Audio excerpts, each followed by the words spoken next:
हाल ही में अहमदाबाद में हुए एयर इंडिया के बोइंग 787 विमान हादसे ने पूरे देश को झकझोर कर रख दिया। इस हादसे में 241 यात्रियों और कई स्थानीय लोगों की जान चली गई। वहीं अब इस दुर्घटना के कारणों का पता लगाने के लिए जांच शुरू हो चुकी है। जांच का एक अहम हिस्सा है विमान का ब्लैक बॉक्स, जिसे डेटा रिकवरी के लिए अमेरिका भेजा जा रहा है।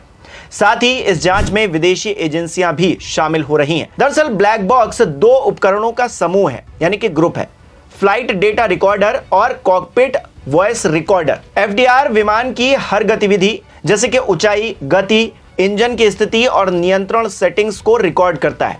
वहीं सीवीआर पायलटों की बातचीत, आपातकालीन अलार्म और कॉकपिट के अन्य ध्वनियों को कैद करता है। ये दोनों उपकरण हादसे के कारणों को समझने में बहुत महत्वपूर्ण है। अहमदाबाद हादसे में ब्लैक बॉक्स को मलबे से निकाला गया, लेकिन ये काफी क्षतिग्रस्त है। भारत में इसकी डेटा रिकवरी के लिए पर्याप्त सुविधाएं नहीं हैं, इसलिए इसे अमेरिका भेजा जा रहा है, जहां बोइंग और अन्य विशेषज्ञ इसे जांचेंगे, परखेंगे। इस जांच में अमेरिका और ब्रिटेन की एजेंसियां जैसे कि अमेरिका की national transportation safety board, federal aviation administration और ब्रिटेन की सिविल एविएशन अथॉरिटी, भारत की एयरक्राफ्ट एक्सीडेंट इन्वेस्टिगेशन ब्यूरो की मदद कर रही है। इसके पीछे कई कारण हैं। यह विमान बोइंग 787 ड्रीमलाइनर था, जो अमेरिका में निर्मित है। अंतर्राष्ट्रीय नियमों के अनुसार जिस देश में विमान बनाया जाता है, उसकी एजेंसियां जांच में शामिल हो सकती हैं। वहीं इस उड़ान में 53 ब्रिटिश नागरिक सवार थे, इसलिए ब्रिटेन की एजेंसियां भी जांच में हिस्सा ले रही हैं। ये बोइंग 787 का पहला घातक हादसा है, इसलिए वैश्विक स्तर पर इसकी जांच जरूरी है ताकि भविष्य में ऐसी घटनाएं रोकी जा सके। आपको बता दें कि भारत की AAIB इस जांच की अगुवाई कर रही है। ब्लैक बॉक्स के डेटा की गहनता से जांच करने में 2 से 4 हफ्ते लग सकते हैं। इसके अलावा मलबे, रखरखाव रिकॉर्ड, मौसम की स्थिति और गवाहों के बयानों की भी जांच होगी। विदेशी विशेषज्ञों की तकनीकी जानकारी और अनुभव से जांच को और भी ज्यादा गहराई मिलेगी। सरकार ने एक उच्च स्तरीय समिति भी बनाई है, जो कि 3 महीने में अपनी जो रिपोर्ट है वो देगी।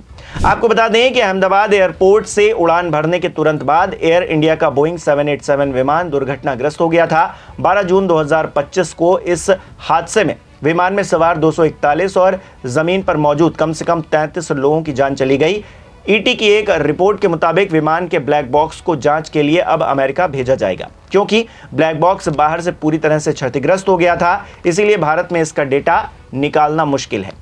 अमेरिकी प्रयोगशाला में डिजिटल फ्लाइट डेटा रिकॉर्डर से डेटा निकाला जाएगा और इसे भारत के विमान दुर्घटना जांच ब्यूरो के साथ में साझा किया जाएगा।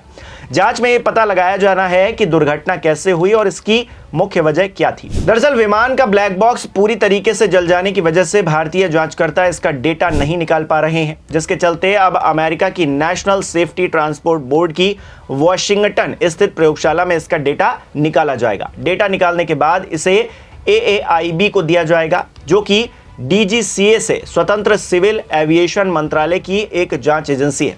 अंतर्राष्ट्रीय नियमों के अनुसार जिस देश में दुर्घटना होती है वहीं पर उसकी जांच होती है, लेकिन एक अधिकारी ने बताया है कि AAIB ने दिल्ली में एक प्रयोगशाला बनाई है, पर वो अभी तक इतनी आधुनिक नहीं है कि वो बुरी तरीके से क्षतिग्रस्त ब्लैक बॉक्स के रिकॉर्डर में से डेटा निकाल सके। NTSB की टीम भारतीय अधिकारियों की निगरानी में ब्लैक बॉक्स को अपनी प्रयोगशाला में ले जाएगी। इससे यह सुनिश्चित होगा कि सभी नियमों का पालन किया जा रहा है। इस जांच में ब्रिटेन की एयर एक्सीडेंटल इन्वेस्टिगेशन ब्रांच भी शामिल होगी, क्योंकि मरने वालों में 53 ब्रिटिश नागरिक भी थे। वहीं अब यह समझ में आ रहा है दोस्तों कि हादसाग्रस्त विमान के ब्लैक बॉक्स से डेटा निकालने में दिक्कत की वजह से इसे जांच के लिए अमेरिका भेजने की तैयारी है। लेकिन इस विमान हादसे की वजहों की जांच के लिए कुछ अमेरिकी और ब्रिटिश एजेंसियां दुर्घटना के 3 दिन बाद यानी कि 15 जून को ही अहमदाबाद पहुंच गई थी। इसमें अमेरिका की नेशनल सेफ्टी ट्रांसपोर्ट बोर्ड और फेडरल एविएशन एडमिनिस्ट्रेशन के साथ साथ यूनाइटेड किंगडम के सिविल एविएशन अथॉरिटी के अधिकारी भी शामिल हैं। ऐसे में ये प्रश्न उठता है, और ये प्रश्न स्वाभाविक भी है, कि हादसा भारत में हुआ तो इन विदेशी जांच एजेंसियों को भारत आकर जांच में शामिल होने की जरूरत क्यों पड़ गई? असल में इसका जवाब 78 साल पुराने एक समझौते में छिपा हुआ है। इस समझौते का नाम है शिकागो कन्वेंशन। ये 1944 में बना था, जब दूसरा विश्व युद्ध खत्म होने वाला था। वहीं अब इस कन्वेंशन के नियमों को इंटरनेशनल सिविल एविएशन ऑर्गेनाइजेशन देखता है। यह संयुक्त राष्ट्र की एक एजेंसी है जिसका ऑफिस मॉन्ट्रियल में है। भारत, अमेरिका और यूके समेत 193 देशों ने इसके नियमों को मानने के लिए हामी भर रखी है। इसके एक जरूरी नियम एनेक्स 13 में यह व्यवस्था है कि विमान दुर्घटनाओं की जांच कैसे होगी। एनेक्स 13 का चैप्टर 5 जांच का तरीका बताता है। मकसद एक है, हवाई सुरक्षा को बेहतर बनाना और भविष्य में हादसों को रोका जाना।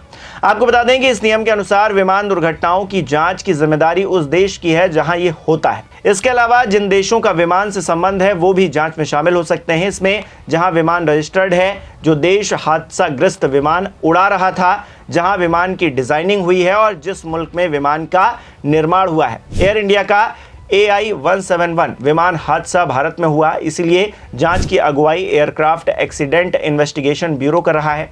विमान भारतीय एयरलाइंस कंपनी एयर इंडिया का था, इसलिए भारत जांच के लिए जिम्मेदार है। इसका रजिस्ट्रेशन भी भारत का है।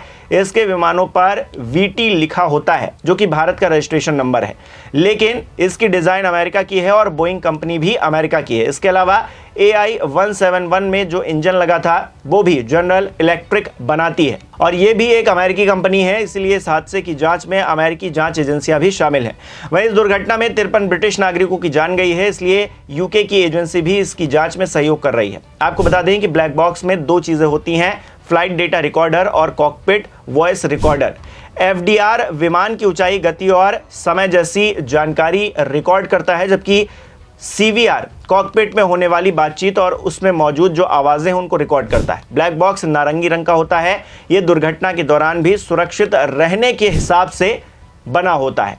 यह विमान के पिछले हिस्से में लगा होता है ताकि इसे कम से कम नुकसान हो। आमतौर पर जब विमान में आग लग जाती है या फिर वो दुर्घटनाग्रस्त होता है तो ब्लैक बॉक्स को इतना नुकसान नहीं होता है, जिसको लेकर एक अधिकारी ने बताया है कि ब्लैक बॉक्स से डेटा निकालने में 2 दिन से लेकर महीनों तक का समय लग सकता है।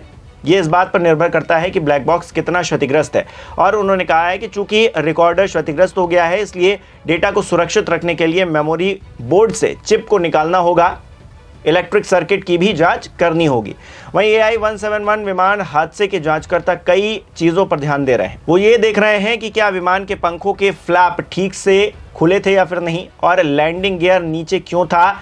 वे इलेक्ट्रॉनिक सिस्टम की खराबी या ईंधन में मिलावट की भी जांच कर रहे हैं। आपको बता दें कि ये कारण है जिसकी वजह से इंजन बंद हो सकते थे। विमान दुर्घटनाएं कई कारणों से हो सकती हैं। शुरुआती जांच में जो बातें सामने आती हैं वो बाद में गलत भी साबित हो सकती हैं। बोइंग 787 ड्रीमलाइनर जैसे आधुनिक विमानों में कई सुरक्षा प्रणालियां होती हैं, इससे विमान की विश्वसनीयता बढ़ती है और वो सुरक्षित रहते हैं। उदाहरण के लिए ये विमान एक इंजन के साथ भी 345 मिनट तक उड़ान भर सकता है, लेकिन फिर भी इतना बड़ा हादसा हो गया और इसलिए दुनिया भर के एविएशन एक्सपर्ट्स की नजरें इसकी जांच पर अटकी हुई हैं। वहीं ये हादसा बेहद दुखद तो है ही है दोस्तों, लेकिन ब्लैक बॉक्स और विदेशी एजेंसियों की मदद से इसके कारणों का पता लगाया जा रहा है और लगाया जाना भी चाहिए। इससे न केवल पीड़ित परिवारों को जवाब मिलेगा, बल्कि भविष्य में उड्डयन सुरक्षा को और भी बेहतर बनाने में मदद मिलेगी। इस खबर में फिलहाल इतना ही। ऐसी ही तमाम बड़ी खबरों के लिए बने रहिए हमारे साथ, देखते रहिए 4 PM न्यूज़ नेटवर्क।